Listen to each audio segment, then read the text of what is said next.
That Kroger, the Midwestern grocery chain, has decided to make the heroin overdose drug naloxone available without a prescription is a sign of how ominous the current epidemic has grown. Faced with a rising wave of addiction, misery, crime, and death, our nation has linked arms to save souls.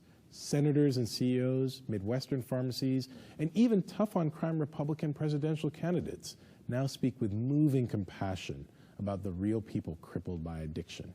It wasn't always this way. 30 years ago, America was facing a similar wave of addiction, death, and crime, and the response could not have been more different. Television brought us endless images of thin, black, ravaged bodies, always with desperate dried lips. We learned the words, crack baby. Back then, when addiction was a black problem, there was no wave of national compassion.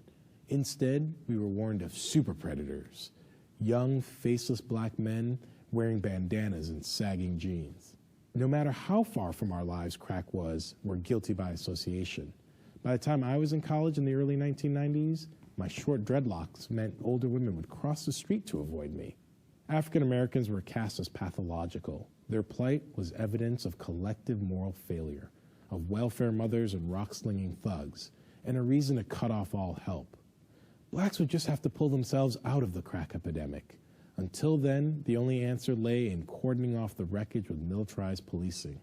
Today, police chiefs facing heroin addiction are responding not by invoking war, but by trying to save lives and get people into rehab. Suddenly, crime is understood as a sign of underlying addiction rather than a scourge to be eradicated. One former narcotics officer said, "These are people. They have a purpose in life, and we can't look at it any other way." But he couldn't quite put his finger on just what had changed. His words reflect our collective self-denial. It's hard to describe how bittersweet many African Americans feel witnessing this. Glad to be rid of a failed war on drugs? Yes. But also weary and embittered. When the faces of addiction had dark skin, the police didn't see sons and daughters, sisters and brothers. They saw brothers, young thugs to be locked up, not people with a purpose in life. No one laments the violence the crack bomb set off more than African Americans. But how we respond to the crimes accompanying addiction depends on how much we care about those affected. White heroin addicts get overdose treatment, rehabilitation, and reincorporation. Black drug users got jail cells and just say no. It would be perverse to want to go back, and this is not just about racial guilt. The hope is that we really can learn from our meanest moments. This stark moment gives us the opportunity to quit our dedication to ignoring racism.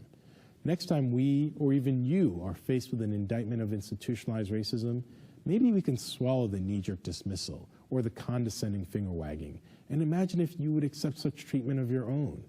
We don't have to wait until a problem has a white face to answer with humanity.